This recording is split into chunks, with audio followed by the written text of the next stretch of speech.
আজি গ্ৰেজুৱেচন লেভেলৰ হৈ যোৱা কুৱেশ্যন কেইটামান আপোনালোকৰ মাজত আগবঢ়াইছোঁ। ইয়াৰ প্ৰথম কুৱেশ্যনটো হৈছে কোনখন ৰাজ্য ভাৰতৰ হকী দলৰ চৰকাৰী পৃষ্ঠপোষক? ইয়াৰ উত্তৰত 4টা দিয়া আছে। শুদ্ধ উত্তৰটো হৈছে উৰিষ্যা। ভাৰতৰ সংবিধানৰ অৱশিষ্ট ক্ষমতাৰ ধাৰণা কোনখন দেশৰ পৰা লোৱা হৈছে? ইয়াতো 4টা অপশ্যন দিয়া আছে। আপোনালোকে বাৰু ইয়াৰ কোনটো দিলে? ইয়াৰ উত্তৰটো হ'ব কানাডা। কানাডাৰ পৰা লোৱা হৈছে। নেক্সট কুৱেশ্যন, নিম্নলিখিত কোনগৰাকী এক মল্লযোদ্ধা? ইয়াতো 4টা অপশ্যন দিয়া আছে। শুদ্ধ উত্তৰটো হ'ব সুশীল কুমাৰ। সুশীল কুমাৰ মল্লযোদ্ধা। নেক্সট কুৱেশ্যন, নিম্নলিখিত কোনগৰাকী পৰিবাৰযোগে কামৰূপ ৰাজ্য ভ্ৰমণ কৰিছিল? ইয়াতো 4টা অপশ্যন দিয়া আছে। এইটো সকলোৱে জানে চাগে, হুৱেন চাং আহিছিল কামৰূপ ৰাজ্য ভ্ৰমণ কৰিবলৈ ভাস্কৰ বৰ্মনৰ দিনত। শৰাইঘাট যুদ্ধত পৰাজয় বৰণ কৰা মোগল সম্ৰাটজন কোন? ইয়াতো 4টা অপশ্যন দিয়া আছে। ইয়াৰ শুদ্ধ উত্তৰটো হ'ব ঔৰংজেব। ঔৰংজেব মোগল সম্ৰাট আছিল। নেক্সট কুৱেশ্যন, নিম্নলিখিত কোনটো এক অসমীয়া উপন্যাস নহয়? ইয়াৰ কোনখন উপন্যাস নহয়? ইয়াত 4টা অপশ্যন দিয়া আছে। শুদ্ধ উত্তৰটো হ'ব আধা লিখা দস্তাবেজ। এইখন হৈছে মামণি ৰয়ছম গোস্বামী আত্মজীৱনী।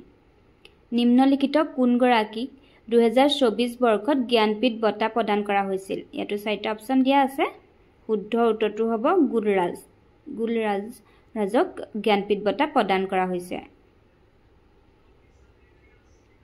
নেক্সট কুৱেশ্যন, কোনগৰাকী হিন্দী কবি মধুশালা আৰু অগ্নিপথৰ বাবে জনাজাত? ইয়াতো 4টা অপশ্যন দিয়া আছে। ইয়াৰ উত্তৰটো হ'ব হৰিবংশ ৰায় বচ্চন। নেক্সট কুৱেশ্যন, কালবেৰিয়া ভাৰতৰ কোন অঞ্চলৰ লোকনৃত্য ৰূপ? ইয়াতো 4টা অপশ্যন দিয়া আছে। ইয়াৰ শুদ্ধ উত্তৰটো হ'ব থৰ মৰুভূমি অঞ্চলৰ। অলিম্পিকৰ পতাকাখনত নিম্নলিখিত কোনটো বৰণ দেখা নাযায়? ইয়াত দিয়া আছে 4টা অপশ্যন, সেউজীয়া, হালধীয়া, সুমথিৰা, কলা। ইয়াৰ উত্তৰটো হৈছে সুমথিৰা, মানে কমলা ৰংটো দেখা পোৱা নাযায়। অসমীয়া সাহিত্যত কোন ধ্ৰৱনী কবি ৰূপে জনাজাত? ইয়াতো 4টা অপশ্যন দিয়া আছে। এইটো সকলোৱে জানে, বিনন্দ চন্দ্ৰ বৰুৱাক ধ্ৰৱনী কবি হিচাপে জনা যায়। কিৰা আৰু ঘু কোন দেশৰ জাতীয় সাজ পোছাক? ইয়াতো 4টা অপশ্যন দিয়া আছে। ইয়াৰ শুদ্ধ উত্তৰটো হ'ব ভূটান। ভূটানৰ পোছাক। নিম্নলিখিত কোনটো অধাতুৰ খনিজ পদাৰ্থ নহয়? ইয়াতো 4টা অপশ্যন দিয়া আছে। ইয়াৰ শুদ্ধ উত্তৰটো হ'ব বক্সাইট।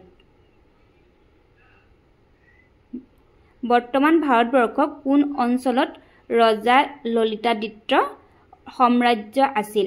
ললিতাদিত্যৰ সাম্ৰাজ্য আছিল। ইয়াৰ উত্তৰটো হ'ব কাশ্মীৰ অঞ্চলত।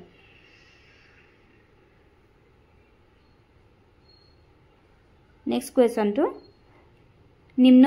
নিম্নলিখিত কোনগৰাকীয়ে জ্ঞানপীঠ বঁটা লাভ কৰা নাছিল? ইয়াতো 4টা অপশ্যন দিয়া আছে। শুদ্ধ উত্তৰটো হ'ব বীৰেন্দ্ৰনাথ দত্ত। ভৱেন্দ্ৰনাথ শইকীয়াৰ উপন্যাস অন্তৰীপৰ কাহিনীৰ আধাৰত কোনখন অসমীয়া বোলছবি নিৰ্মিত হৈছিল?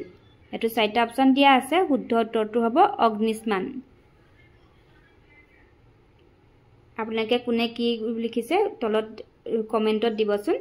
দালাল ষ্ট্ৰীট কোনখন মহানগৰত অৱস্থিত? ইয়াতো 4টা অপশ্যন দিয়া আছে। ইয়াৰ শুদ্ধ উত্তৰটো হ'ব মুম্বাইত।